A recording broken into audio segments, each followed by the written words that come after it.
Getting hype when I aim up, elevating that game up, stepping up to the competition.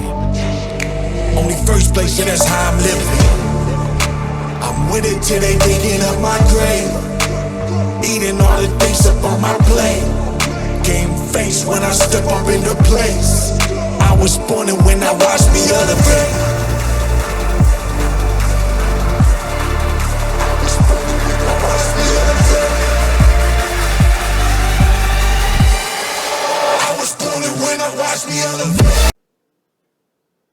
What's up, guys? It's your boy Cam. I am here with another video, so let's get into it. I'm trying something different. Normally I write my ankles out, but that kind of takes a while. It takes me like an hour and a half, 2 hours just to get one episode out, and I think that's kind of very tedious. And I'm not gonna say counterproductive, but I want to be a little bit more productive when it comes to recording more videos. So that's why I'm just doing freestyle angles, where I'm just going to narrate what I want y'all to narrate what the angle is. So let's get into it. So we kick off the show earlier today with Adam Cole, AJ Styles, and William Regal. AJ Styles in William Regal's office, and Adam Cole walks in, and Adam Cole and AJ Styles, they have respect for each other, but they're in this feud, and they're like, what is he doing here? And AJ Styles says, Regal has something for us. And William says, yes, I want a big main event for you here tonight. So it'll be Adam Cole and AJ Styles teaming up. And Adam says, whoa. I am not teaming up with that guy. And William says, you don't have a choice, because I'm the GM. It'll be Adam Cole, AJ Styles, and a partner of their choosing versus Grizzly Young Veterans and Davey Boy Smith from MLW. So we have a big main event here tonight. Adam Cole, AJ Styles, a mystery partner. Who is that? I don't know. And Grizzly Young Veterans, I was about to say something, but Grizzly Young Veterans and Davey Boy Smith in our 6-man tag. But yeah, that's it. And then 70. So Trey Miguel comes out after his retention of the North American title last week over Dragon Lee, and he was about to say something when Lio Rush immediately cuts him off, and Lio says, Trey, I know you will have something to say, but what I have to say is urgent. You see, Trey, me and you are friends. I will admit that. A few months ago, I was stuck in nothing, and when I came up to you, you didn't come up to me. I came to you and asked you if you could be my partner in Dusty Rhodes Tag Team Classic. And then theirs was the reinvention of Lio Rush. I not only found my style, I not only found my way, but also found a friend, a person who I consider a brother. And Trey, I am happy for you that you won the North American title. But it's time for Lio Rush to start being Lio Rush again. It's time for him to be the man of the hour. It's time for him to be the 24-year-old piece of gold. But how can I be a 24-year-old piece of gold if I don't have any? You see, Trey, I want a title shot not as your brother, but as your competitor. I want to earn all my title shots. I don't want you to hand me anything out of pity. Brian Kendrick was right a few months ago. He says, Trey Miguel is safe because he has the golden ticket. But what stops me from being cut from the company? What stops me from being released by Jason Momoa if this company says that they need to release their talent? Huh? You have the title. You're safe, but I'm not. It's time for me to be on the post. It's time for me to be on those Slurpee cups, Trey. I'm not jealous of you. I'm happy for you, but I want to be better as well. So I want a title, and I want a title opportunity, and I will earn it. And Trey Miguel says, I wish you nothing but the best, Leo. I have the utmost respect for you, and I will give you a title shot just because of who you are. But you say you want to earn it, then you will. But at Bash at the Beach, I'm defending my title. It could be against you. It could be against anybody else. But if it is you, I wish you nothing but the best. 80. Sheesh. So in about that had good wrestling, decent reaction from the crowd. Hiromu Takahashi defeated Chris Sabin in 14:44 by pinfall at the Fisherman Suplex. I'm just stunned by the 80. I was expecting like a 70. I was like, I'm good with a 70. But Hiromu Takahashi, the man, is just brilliant. 83. Chris Sabin, 65. Chris Sabin's been on a downward swing ever since MCMG broke up. But Hiromu Takahashi seems to impress me week by week. And that's a really good rating. So 70. So Hiromu Takahashi beat Chris Sabin. They both shake hands, and Hiromu walks backstage. And Alex Shelley was actually watching in gorilla position. I want to vision that Hiromu's just walking into gorilla position, or we want to call it dusty position since he was in NXT. Well, we could say dusty position. And Alex Shelley tells Hiromu, "Well, you thought you were sending a message by beating my friend." And Hiromu says, "No message, just me winning. That's all." And Hiromu's just playing with Daryl. And Alex Shelley says, "Hiromu, you are great, but I don't think you take this seriously. You're a little too distracted for me. You play all these mind games. You're great in the ring, but I don't think you take it seriously." And Hiromu's still playing with Daryl at this point. So Alex grabs Daryl and throws him to the wall. And now he gets Hiromu's attention. He says, "Hiromu, listen, I want you to be serious when you face me at Bash at the Beach, because I don't want any excuses, because no matter who it is, no matter who you are, no matter your accomplishments, you're going to lose to Alex Shelley at NXT Bash at the Beach." And Hiromu says, "Okay," and just gives him a wink. So Hiromu should be a little bit mad that I think Hiromu is still getting in the mind of Alex Shelley right there. And Alex Shelley is basically saying, "Hiromu, this is serious. Once we get down to business at NXT Bash at the Beach, it's no fun and games. It's no rah-rah to the crowd. It's me versus you, mano y mano, man versus man, to see who the better one is." And Alex Shelley is the serious one. It looks like Hiromu is still being, the joyful, just fun-loving, happy-go-lucky baby face. But you think Hiromu would still be mad that he just threw Daryl? But I don't know. But great segment here tonight. 58. So this is the Golden Ticket qualifier. Jordynne Grace defeated Azumi in 8:26 by pinfall. The fall from Grace. Jordynne Grace continues to do great things. 58. Azumi 47. 77. Oh man, I wanted something better. Okay, cool. But so after the match, Jordynne Grace, Piper Niven comes out, and Piper Niven shakes hands with Jordynne Grace and says, "It would be happy to face you at NXT Bash at the Beach for the Golden Ticket qualifier." But from out of nowhere, they're both jumped by Dorigan Barato, Jungle Kiyono, Tami Hayashishita, and Kamiko Asahara starts laying in. They start beating the crap out of Piper Niven and Jordynne Grace. And this happens until Io Shirai comes out. She helps save Jordynne Grace and Piper Niven. And they send Dorigan Barato out the crowd. And Black Lotus is pissed off. She says, "You see, Io, this is why I never liked you. You were so not focused on your vision. See, I could have made you into a bigger star than you are right now. You're just jealous as that. These women are better. They're hungrier. They're faster. They are stronger. They're more determined than you, Mayu, and Kairi ever were." And Kamiko Asahara steps up and says, "Black Lotus, Io, I thought you were a friend, but you shoved me aside. So at NXT Bash at the Beach, I'm calling you out.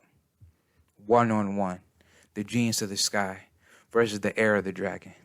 And Io Shirai accepts. So we get Io Shirai and Kamiko Asahara at NXT Bash at the Beach. 65. So Bivens Enterprises has a little backstage promo like, I forgot to put Arya Daivari in there. But Bivens Enterprises has that like a backstage segment how AEW does it, and Bivens is standing there with Brian Pillman Jr., Chase Parker, and Matt Martell. Just imagine Arya Daivari was there, and all decked out in suits, and they're in Malcolm Bivens' office. And Bivens says, "Mark Andrews, Morgan Webster, Leon Ruff, and Warhorse, you got one up on the Bivens Enterprise.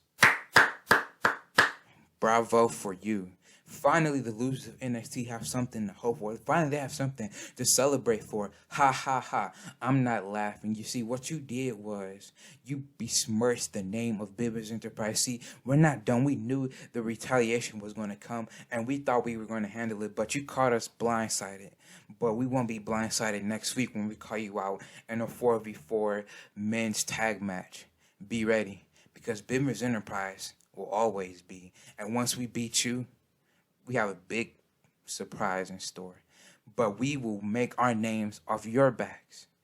Since you can't do nothing for us. You don't have any money. But we might as well beat you in the ring."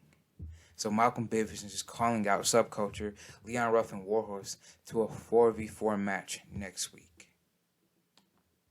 74. So Santos Escobar defeated Laredo Kid in 9:52 by pinfall, the bridging German suplex. Santos is just surprisingly, I'm not saying surprisingly, but there's some people in this save that's sneakily getting over. And Santos 75, that's his best. I think his best in-ring rating yet. And Laredo Kid, he's from MOW. So just brought him up for one night only. He was gonna be the third man, teaming with Grizzly Young Veterans, but I said, nah, that really don't really work in a 6-man tag. So, because they're two different characters, I would at least want somebody that's a little bit similar to GYV, and I think Davey Boy Smith is a little bit more similar to them than Laredo Kid. But I'm glad 74 really good. Santos beating Laredo Kid, Santos 75, Laredo 64, but pretty good match. So Keith Lee is watching this from his locker room. He says, Santos says this, Keith Lee, you don't need to come out here because we don't need a face-to-face altercation. We will get to that at NXT Bash at the Beach. You see, Keith Lee, me and my boys, we made an impact here a year and 2 months ago. When we finally formed, become Legado del Fantasma, we wanted to show this company that they can still have Latino presence. They were missing that Latino flavor, and we brought that here. We said that we were going to be champions of champions, king of kings. We are the men of men. You see, we were fulfilling that dream. I was Cruiserweight champion, but now I lost that Cruiserweight championship months ago. We were floating in nothing, and now we came back more focused. We repurposed more than ever, and really, I don't know if I'm living up to what I showed Joaquin and Raul. They joined me because I showed them this vision that we can be champions all together. They didn't win the NXT Tag Team Championships. But me as a leader, I have to step up. I have to show them the way. And that way is winning the NXT Cruiserweight Championship. If I don't, not the Cruiserweight, but NXT Television Championship. If I don't win that, then what type of leader will I be? What type of promise did I not sell to Joaquin Raul? What man of my word I won't be to Legado del Fantasma? You see, I need to beat you, Keith Lee. You have 3 title reigns in the last year. You were the first ever NXT double champion. I have no championship. I need to win at NXT Bash at the Beach, and I will win because I want to fulfill that prophecy. So Raul and Joaquin can win the NXT Tag Team Championships, so we can all win gold together. I want to be that leader. I have to be a man of my word. In the NXT Bash at the Beach, I will fulfill it. So Santos getting real with Keith Lee there. 81. So Tennille Dashwood and Jessica Havoc are backstage, and they run into each other, and Tennille wants to say something, but Jessica says, let me just stop you there, Tennille. I know I rewatched the video from 2 weeks ago.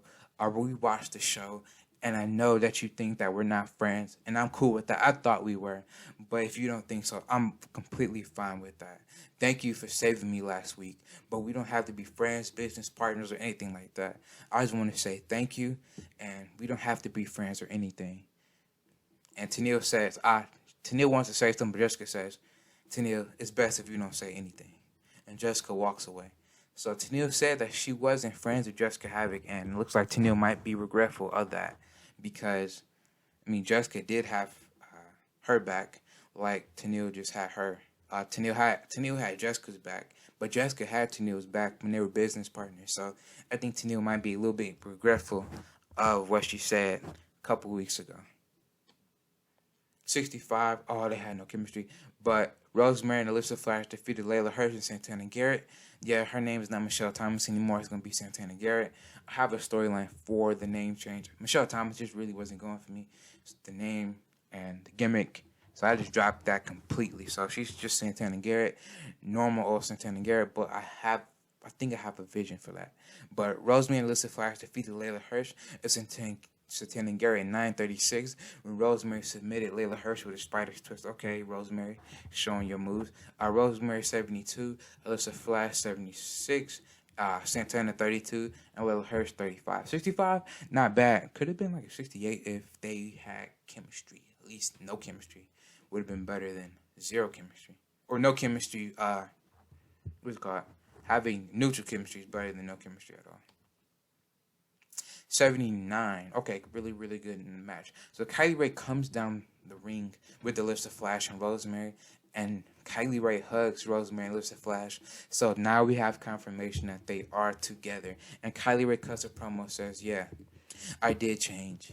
And whatever that change happened, thank God it did, because For a year now, I was floating in nothing. I was the happy-go-lucky babyface, being happy to be the sidekick, but no longer I am the sidekick. I am the rising prospect, Kylie Ray. No more smiley babyface, but a woman who likes to kick and a woman that loves to win matches. And I will win that golden ticket qualifier at NXT Bash at the Beach. No one's gonna stop me. Not that stupid girl Indy Hartwell. That stupid girl Indy Hartwell, and that so-called best friend Tegan Knox.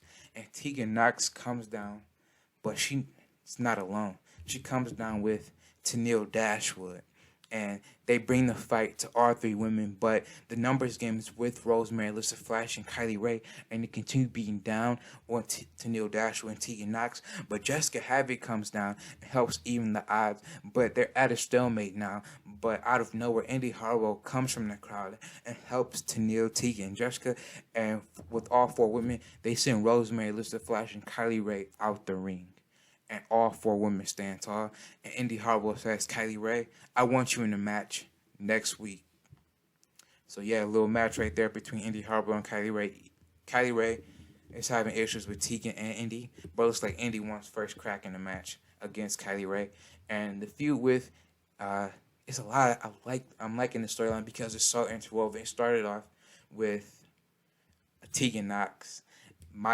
Tegan Knox, Rosemary, Alyssa Flash, Maya with Tiny was in the storyline for a little bit, but then it evolved into Rosemary, Alyssa Flash, Kylie Ray, Tegan Knox, and Indy Hartwell, and then now, it's with Rosemary, Alyssa Flash, and then it involves Kylie Ray, Tegan Knox, and Indy Hartwell, and then now it has TEW Dashwood and Jessica Havoc, and then Kylie Ray turns, so that just throws that storyline on its head. And now we have Kylie, Tegan having issues. Tegan still has issues with Rosemary and Alyssa Flash. Jessica has issues with Rosemary, Alyssa Flash.